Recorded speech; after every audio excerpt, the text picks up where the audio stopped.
High বন্ধুরা, welcome back to my channel Ananya's blogs. তো good morning সবাইকে।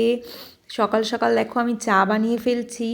দেখো জানালা দিয়ে দেখতে পাচ্ছি হালকা রোদ দেখা যাচ্ছে। এই দেখো তোমাদেরকে দেখাচ্ছি।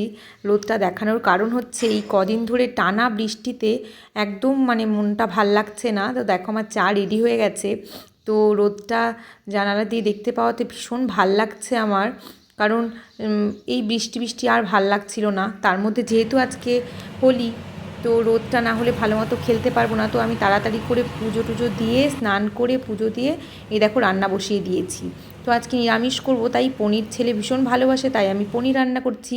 এই দেখো ছেলে খেলতে গেছিলো পাড়ায়, তো খেলে টেলে ও চলে এসছে আর আমি তার ফাঁকে রেডি হয়ে গেছি।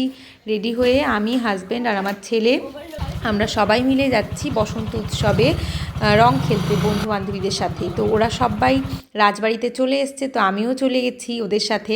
দেখো আমার বান্ধবীরাও এসছে এবং আমরা সবাই মিলে মনের আনন্দে হোলিতে এখানে নাচ করছিলাম। তো সেই ভিডিওটাও তোমাদেরকে একটু দেখাচ্ছি। এটা আমাদের এখানে খুব বিখ্যাত জায়গা, রাজবাড়ি, আমাদের জলপাইগুড়ির। তো জানি না নাচটা কেমন হয়েছে, একটু তোমরা জানিও। আমরা জাস্ট একটু ট্রাই করেছি, বান্ধবীরা মজা করেছি বলতে পারো।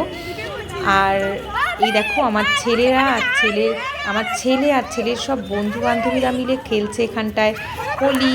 তো ওদেরও একটু ভিডিও দেখালাম, ওরা ভীষণ কিন্তু এনজয় করেছে আর আমরাও ভীষণই আনন্দ করেছি। তো সেদিন কিন্তু বৃষ্টি হয়নি, এই হোলির দিন আমাদের এখানে বৃষ্টি হয়নি। সকালবেলায় হালকা ছিল মেঘলা, তারপর তো রোদ উঠেছে দেখালাম। তো ফলে ওয়েদারটা বেশ ভালোই ছিল, ভীষণ কড়া রোদও না, আবার খুব ঠান্ডাও না, আবার বৃষ্টিও হয়নি, সেরকমই ওয়েদারটা ছিল। তো দেখো ফাইনালি আমরা রং টং খেলে নাচানাচি করে বাড়ি ফিরে এসেছি। আমার হাজব্যান্ড এই যে গেট খুললো, আমরা এখন ঘরে ঢুকে যাব। তো আমরা কিন্তু ভীষণ মজা করেছি হোলিতে। তোমরা কেমন মজা করেছো জানিও। Tata, by.